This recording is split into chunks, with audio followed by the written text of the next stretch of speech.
ಇದು ಒಂದೇ ಬಿಯರ್ಡ್ ಒಂದೇ ಶೇಪ್ ಮಾಡಿ, ಇಲ್ಲ ಟೂ ಇಲ್ಲ ಅಂದ್ರೆ ಒಂದ್ ಪೂರ್ತಿನ ವಿ ಶೇಪ್ ತರ, ಇದು ವಿ ತರ ಇಲ್ಲ ಒಂದೇ. ಮತ್ತೆ ಇದು ಸೈಡ್ ಲಾಕ್ ಬೇಡ, ಇಲ್ಲಿ ಮಾತ್ರ ಹಾಕ್ರಿ. ನ್ಯಾಚುರಲ್ ಇದೆ. ಏನೋ ಗೊತ್ತಿಲ್ಲ ನನಗೆ, ಏನೋ ಒಂದು ಪವರ್ ಇದೆ, ಏನೋ ಒಂದು ಆಗುತ್ತೆ ಮಾಡು ಅಂತ ಮೈಂಡ್ ಸೆಟ್ ಹೇಳ್ತಾರಪ್ಪ. ಒಂದು ಮಾಡು, ಇಷ್ಟು ದಿನ ಮಾಡಿಲ್ಲ ನೀವು ಮಾಡು, ಅವಾಗ ಮಾಡಿದ್ರೆ ಏನೋ ಆಗದಿರೋದು ಆಗ್ಬೇಕಿತ್ತು, ಅದನ್ನ ತಪ್ಪಿಸಿದೀನಿ, ಈಗ ನಿಮ್ಗೆ ಆಪರ್ಚುನಿಟಿ ಕೊಟ್ಟಿದ್ದೀನಿ, ಲೈಫಲ್ಲಿ ಎಲ್ಲ ಪಾಠ ಕಲಿಸಿದ್ದೀನಿ, ಇವಾಗ ಕರೆಕ್ಟಾಗಿ ಏನು ಮಾಡ್ಬೇಕು ಅನ್ನೋದು ತಿಳ್ಕೊಂಡಿದ್ಯಾ, ಮಾಡೋದಿಲ್ಲ ಅಂತ ಅಂದ್ಬಿಟ್ಟು ಮಾಡ್ತಾರೆ.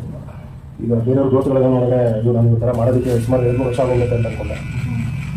ಆಗಿದ್ರು ಇವಾಗ ನೀವು ಮಾಡ್ದೇ ಕೂತ್ಕೊತಾ ಇದ್ದೆ, ಇವಾಗ ನೀವು ಮಾಡ್ಬೇಕು ಹೋಗಿ ಹೊರತು ಅದರಿಂದ ನಿಮ್ಗೆ ಸಿಗುತ್ತೋ ಇಲ್ಲ ನನಗೆ ಬಿಟ್ಬಿಡು ಅಂತ ಏನೋ ಒಂದು ಮನಸ್ಸಾಕ್ಷಿ ಏನೋ ಒಂದು ಅದು ಇವಾಗೇ ಮಾಡ್ಬೋದಿಲ್ಲ. ಇವಾಗ ಸಿಗ್ತಾರಲ್ಲ ಎಕ್ಸ್ಪ್ಲೈನ್ ಮಾಡೋವಾಗ ಅದೇ ವಿಡಿಯೋ ಮಾಡೋದಾಗುತ್ತೆ, ಅವ್ರಿಗೆ ಇದು ಮಾಡೋದು ಲುಕ್ ಅಲ್ಲ, ಅಲ್ಲಿ ನಾನು ಹೋಗ್ಬಿಟ್ಟು ಮೇಕಿಂಗ್ ವಿಡಿಯೋ ಹಾಕೋಕ್ಕಾಗಲ್ಲ. ಅಟ್ಲೀಸ್ಟ್ ಅದು ಪಿಕ್ಚರ್ ಆಲ್ಮೋಸ್ಟ್ 10% ಕಂಪ್ಲೀಟ್ ಆಯ್ತು. ಒಂದು ಪೋಸ್ಟರ್ ರಿಲೀಸ್ ಮಾಡಿದ್ರು, ಒಂದು ಫೋಟೋ ರಿಲೀಸ್ ಮಾಡಿದ್ರು, ಲುಕ್ ರಿಲೀಸ್ ಮಾಡಿದ್ರು, ಟ್ರೈಲರ್ ಲಾಂಚ್ ಬಂತು, ಆ ಟೈಮಲ್ಲಿ ಹಾಕೋಬೋದು ನಾನು. ಈಗ ನಾನು ತೆಕೊಂಡು ನನ್ನ ಮೊಬೈಲಲ್ಲಿ ಇಟ್ಕೋಬೋದು ಸ್ಟೋರೇಜ್. ಅದೇ ಬೆಂಗಳೂರಲ್ಲಿ ಮಾಡ್ಬೋದಾಯ್ತಲ್ಲ ಸಮಯ ಇದು ಬೆಂಗಳೂರಲ್ಲೇ ಮಾಡೋಣ ಅಂತಿದ್ದು. ನಮ್ಮಪ್ಪ ಅಮ್ಮದು ಹೇಳಿದ್ನಲ್ಲ ಸ್ಟೋರಿ.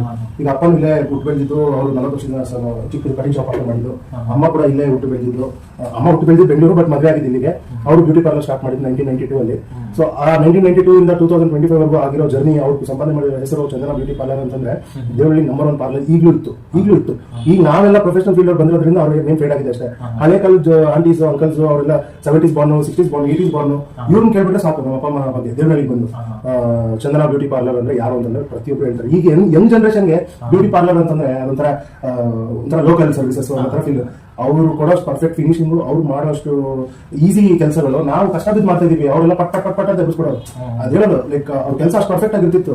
ಅಂಡ್ ಸ್ಟೈಲ್ ಓರಿಯೆಂಟೆಡ್ ಇರಲಿಲ್ಲ ಅವಾಗೆಲ್ಲ. ಬೇಸಿಕಾಗಿ ಎಲ್ಲರೂ ಏನ್ ಮಾಡ್ತಾರೆ ಅದನ್ನೇ ಫಾಲೋ ಮಾಡ್ಕೊಂತ ಇರೋದ್ರಿಂದ ಎಲ್ಲರಿಗೂ ಬೇಕಾಗಿರೋದು ಒಂದೇ. ಎಲ್ಲ ಒಂದು 100% ಒಂದು 5% ಅಷ್ಟು ಜನ ಸ್ಟೈಲ್ ಓರಿಯೆಂಟೆಡ್ ಆಗಿ ನನಗೆ ಹೊಸದಾಗಿ ಆ ಹೀರೋ ಬೇಕು ಈ ಹೀರೋ ಬೇಕು ಅಂತ ಕೇಳಿಸ್ಕೊಂಡು ಮಾಡ್ಸ್ಕೊಂತ ಇದ್ದಿದ್ದು. ಬಟ್ ಲೇಡೀಸ್ ಇದರಲ್ಲಿ ಏನಿರಲಿಲ್ಲ. ಎಲ್ಲರೂ ಏನ್ ಮಾಡ್ತಾ ಇದಾರೆ, ದುಡ್ಡಿರೋರು ಏನ್ ಮಾಡ್ತಾ ಇದಾರೆ, ಚೆನ್ನಾಗಿರೋರು ಏನ್ ಮಾಡ್ತಿದ್ರೆ ನಾವು ಅದೇ ಮಾಡ್ಸ್ಕೊಂಡು ಹೋಗೋಣ ಅಂತ ಮಾಡ್ತಿದ್ರು.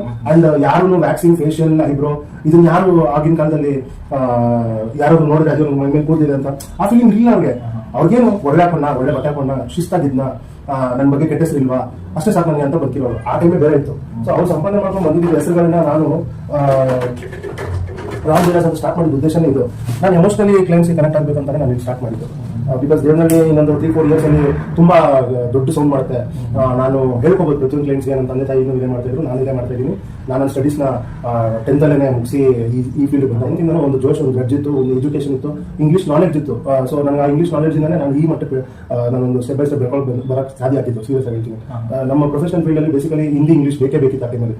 ಇವಾಗ ಕನ್ನಡ ಲೋಕಲ್ ಲ್ಯಾಂಗ್ವೇಜಸ್ ನಡೆಯುತ್ತೆ. ಬಟ್ ನಮ್ಮ ಪ್ರೊಫೆಷನಲ್ ಫೀಲ್ಡ್ ಅಲ್ಲಿ Hindi, English and client management, communication skill. ಇವಾಗ ನೀವು ಯಾವ ರೀತಿ ಮಾತಾಡ್ತಾ ಇದ್ದೀರಾ, ಇವಾಗ ನೀವು ನಾನು ಬೈದ್ರು ಕೂಡ ಬಯಸ್ಕೋಬೇಕು. ಸೊ ಕ್ಲೈಂಟ್ನ ಕ್ಲೈಂಟ್ ತರನೇ ನೋಡಬೇಕು. ಆಮೇಲೆ ಅವ್ರು ಪ್ರೊಫೆಷನಲ್ ಟ್ರೈನ್ಡ್ ಇದ್ರೆ ಮಾತ್ರ ಇಟ್ಕೊಳ್ತಾ ಇದ್ದು. ಸೊ ಅದನ್ನ ನಾನು ಇಲ್ಲಿ ತರಬೇಕು ಅಂತ ಅನ್ಕೊಂಡಿದ್ದು ಫಸ್ಟ್ ನಾನೇ ಮಾಡಿದ್ದು. ನನಗಿಂತ ಮುಂಚೆ ಸ್ವಲ್ಪ ಜನ ಟ್ರೈ ಮಾಡಿದ್ರು, ಒಂದು 2-3 ಸಲೂನ್ಸ್ ಪ್ರೊಫೆಷನಲ್ ಆಗಿ ಯೂನಿಸೆಕ್ಸ್ ಓಪನ್ ಮಾಡಿದ್ರು. ಬಟ್ ಅಷ್ಟು ಕ್ಲಿಕ್ ಆಗಲಿಲ್ಲ ಬಿಕಾಸ್ ಆಫ್ ಸ್ಟಾಫ್ ನೆಗ್ಲಿಜೆನ್ಸಿ. ಅವ್ರಿಗೆ ಪ್ರೊಫೆಷನಲ್ ಆಗಿ ಚೆನ್ನಾಗಿ ಕೆಲಸ ಮಾಡುವಂತ ಸ್ಟಾಫ್ ಇಟ್ಟಿರಲಿಲ್ಲ. ಪ್ರಾಬಬ್ಲಿ ಅದು ವರ್ಕೌಟ್ ಆಗಲಿಲ್ಲ ಅಂತ ನಾನು ಅನ್ಕೊಂಡಿದ್ದೀನಿ. ಆದ್ರು ಬಟ್ ಆದ್ರೂ ಜನಕ್ಕೆ ಇನ್ನೂ ಬೇಕಿತ್ತು. ಅದೇ ದೇವನಹಳ್ಳಿಯಿಂದ ಸಾಗರ್ ನಗರ್, ಯಲಹಂಕ, ಬೆಂಗಳೂರು MG ರೋಡ್ ಹೋಗಿ ಮಾಡ್ಸ್ಕೊಂಡ್ ಬರ್ತಾ ಇದ್ರು ಬರೀ ಹೇರ್ ಕಟ್ನ. ಸೊ ನಾವು ಅವೆಲ್ಲ ನೋಡ್ತಾ ಇದ್ದಾಗ ಯಾಕೆ ನಾನು ಮಾಡಬಾರ್ದು, ಈ ಕ್ರೌಡ್ನ ನಾನು ಯಾಕೆ ಗ್ಯಾದರ್ ಮಾಡ್ಕೋಬಾರ್ದು.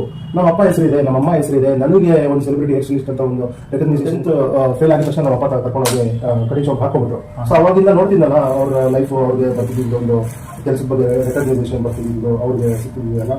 ಸೊ ನನಗೆ ಇಷ್ಟ ಆಗೋದು, ಖುಷಿ ಆಗೋದು, ನಾನು ಮಾಡಬೇಕು ಅಂತಾನೆ ನಾನು ಇಲ್ಲೇ ಓಪನ್ ಮಾಡಿದ್ದು. ಬೆಂಗಳೂರಲ್ಲಿ ಬಜೆಟ್ ಜಾಸ್ತಿ ಬೇಕಿತ್ತು. ಆಗ ನನ್ನ ಸೇವಿಂಗ್ಸ್ ಇರಲಿಲ್ಲ, ನಾನು ಅಷ್ಟು ರನ್ ಮಾಡ್ತಾ ಇರಲಿಲ್ಲ. ನಮ್ಮ ಅಪ್ಪ ಅವ್ರ ಹತ್ರನೂ ಮೈಸೂರು ಅಂತ 2015 MG ರೋಡ್ ಓಪನ್ ಮಾಡಿದ್ವಿ. ಅದಕ್ಕೊಂದು ಸುಮಾರು ಖರ್ಚಾಯಿತು. 2015 ಅಲ್ಲ, 2012 ಅಲ್ಲಿ ಬ್ರಿಗೇಡ್ ರೋಡ್ ಅಲ್ಲಿ ನಮ್ಮ ತಂದೆಯವರು ಮತ್ತೆ ಅವ್ರ ಫ್ರೆಂಡ್ಸ್ ಎಲ್ಲ ಸೇರ್ಕೊಂಡು ಮೈಸೂರು ಅಂತ ಸ್ಟಾರ್ಟ್ ಮಾಡಿದ್ರು. ಅದ್ರದ್ದು ಜರ್ನಿನೇ ಬೇರೆ ಇದೆ. ಬಿಕಾಸ್ ಆ ಮೈಸೂರು ಅಂತ ಸ್ಟಾರ್ಟ್ ಮಾಡಿದ್ದು ನನ್ನ ಗುರುಗಳು ಮಾನಿಕ್ ಸರ್ ಅಂತ. ನಾನು ಕಟಿಂಗ್ ಶಾಪ್ ನಮ್ಮ ಅಪ್ಪ ಜೊತೆ ಇದ್ದಿದ್ದು ಅದು ನನಗೆ ಸಮಾಧಾನ ಆಗಿರಲಿಲ್ಲ. ನನಗೆ ಪ್ರೊಫೆಷನಲ್ ಆಗಿ ಕಲಿಬೇಕು ಅಂತ ನೋಡ್ತಾ ಇದ್ದೆ. ಸೊ ಅವಾಗ ಹೈದರಾಬಾದ್ ಕರ್ಕೊಂಡು ಹೋಗಿ ಅಲ್ಲಿ ಮಾನಿಕ್ ಸರ್ ಅಂತ ನನಗೆ ಭಾಳ ರಿಲೇಟಿವ್ ಆಗಬೇಕು. ನಾನು ಫಸ್ಟ್ ಟೀಚರ್ ಆಫ್ ಆಗಿ ಆಮೇಲೆ ನನಗೆ ಪ್ರೊಫೆಷನಲ್ ಫೀಲ್ಡಲ್ಲಿ ಏನೇನು ಬರ್ತದೆ ಏನು ಅಂತ ಹೇಳ್ಕೊಟ್ಟಿದ್ದೆಲ್ಲ ಮಾಡಿದ್ದಾರೆ. ಅಲ್ಲಿಂದಲೇ ನಾನು ಡಿಪ್ಲೊಮಾ ಕೋರ್ಸ್ ಕಂಪ್ಲೀಟ್ ಮಾಡಿ ಬಂದೆ. ಸೊ ಅಲ್ಲಿ ಸರ್ಟಿಫಿಕೇಟ್ ಇಸ್ಕೊಂಡು ಬಂದ್ಬಿಟ್ಟೆ, ಜಸ್ಟ್ ಪ್ರಾಕ್ಟಿಕಲ್ ಕಲಿತು.